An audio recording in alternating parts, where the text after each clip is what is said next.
Yesterday, the Chief Executive of Care England, in his evidence, was also asked when routine testing would start in care homes. This is the answer he gave yesterday. I think the short answer is that we've had the announcement, but what we haven't had is delivery. And we are not really clear when that will arrive. This is the Chief Executive of Care England in his evidence. Even the government's command paper, published last week and introduced by the Prime Minister to this House, says within it, the command paper, I'm quoting now, the Health Secretary says he's wrong, quoting the government's paper, every care home for the over 65s will have been offered testing for residents and staff by the 6th of June. That's from the Prime Minister's command paper. That's over 2 weeks away.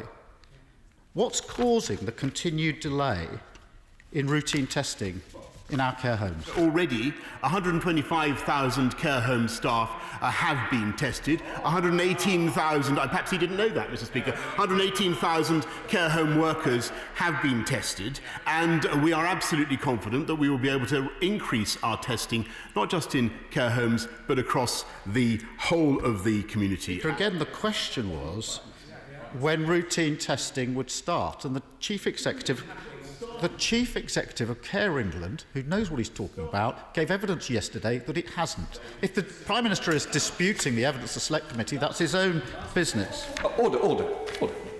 Secretary of State for Health, please. I don't mind you advising the Prime Minister, but you don't need to advise the opposition during this. Do you want to lead the chamber on maximum numbers? If you want to give way to somebody else, I'm more than happy. Keir Starmer. Mr. Speaker, and to assure the Prime Minister, I'm not expressing my own view. I'm putting to him the evidence of experts to committees yesterday. Testing, as referred to by the Prime Minister, that on its own is obviously not enough.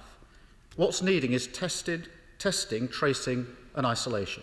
Despite 2 million tests having been carried out, there's been no effective tracing in place since March the 12th, when tracing was abandoned. That's nearly 10 weeks in a critical period without effective tracing. That's a huge hole in our defences. I've given the right honourable gentleman repeated briefings on this matter and many others. He's perfectly aware of the situation in the UK as regards testing and tracing in early March. It's been explained many times to him and to the House. But what I can tell him, and I think his sort of feigned ignorance really doesn't come very well, but what I can tell him is that today I am confident that we will have a test and trace operation that will enable us, if all the other conditions are satisfied, and it is entirely provisional, that will enable us to make progress. And I can tell him also that by the 1st of June, already we've recruited 24,000 trackers, and by the 1st of June we will have 25,000. They will be capable of tracking the contacts of 10,000 new cases